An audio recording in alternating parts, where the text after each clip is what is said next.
All right, friends, so now that we have the drawing done, as you can tell, I already started, but we're going to paint the inside of our bird. Now, in similarity to Mo Willems' style, he doesn't do a lot of colors. His background usually only has one solid color. The bird is only one solid color. And typically the colors he uses have a nice contrast against that black outline. And he uses really light pastel colors. All right, and that helps, like I said, that helps the lines, the outlines he drew for the bird and the shapes really pop. Because when you take a light color and you place it against a really dark color, you are creating what's called in art two opposites against each other, contrast. So we're gonna have to lighten up our paints. You're gonna have the option of a color for your bird, and that's gonna be one of the primaries, red, yellow, or blue. And then what you're going to do is mix a little bit of white in it. So you're gonna get a piece of paper that's gonna have some paint on it. This is your paint palette. You're gonna pick the first color of your bird. I chose red. Now in art class, my red, I usually pick a magenta because it's easier to mix.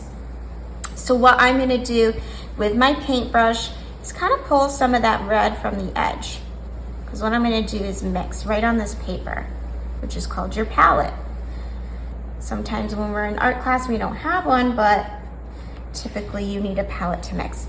Then we're gonna get a little bit of the white, okay? And what I like to do is just, grab from the edge of the white. You can clean your brush first, but if you go right on just to the very edge of it, you won't have issues of mixing, paint mixing together. And then I'm gonna take that little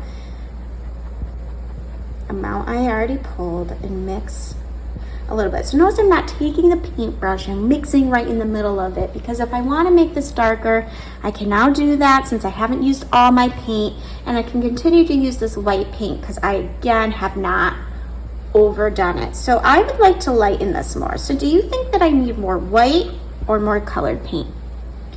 Great, I'm going to need more white. So I'm going to go in and add a little more.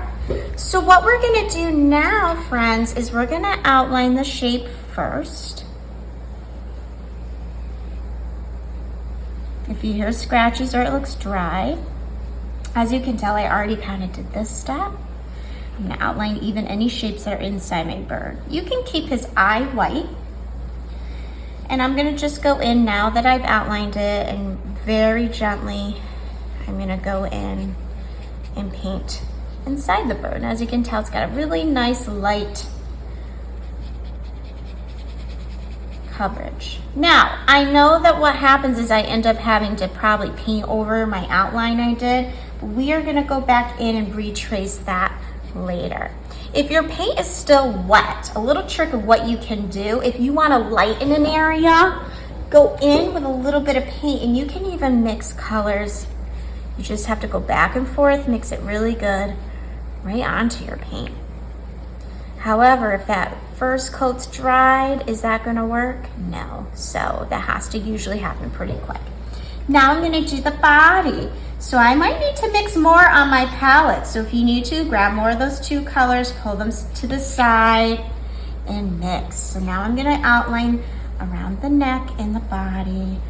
I'm gonna go right on top of that line because I'm gonna retrace it later. And what's neat too is this paint is a little bit transparent, which means see-through, so you'll still be able to see your outlines for later. I am gonna come on and give you a little squeeze of some paint for your beak. But you guys don't have to worry about that right now. Just get the head and the body painted in.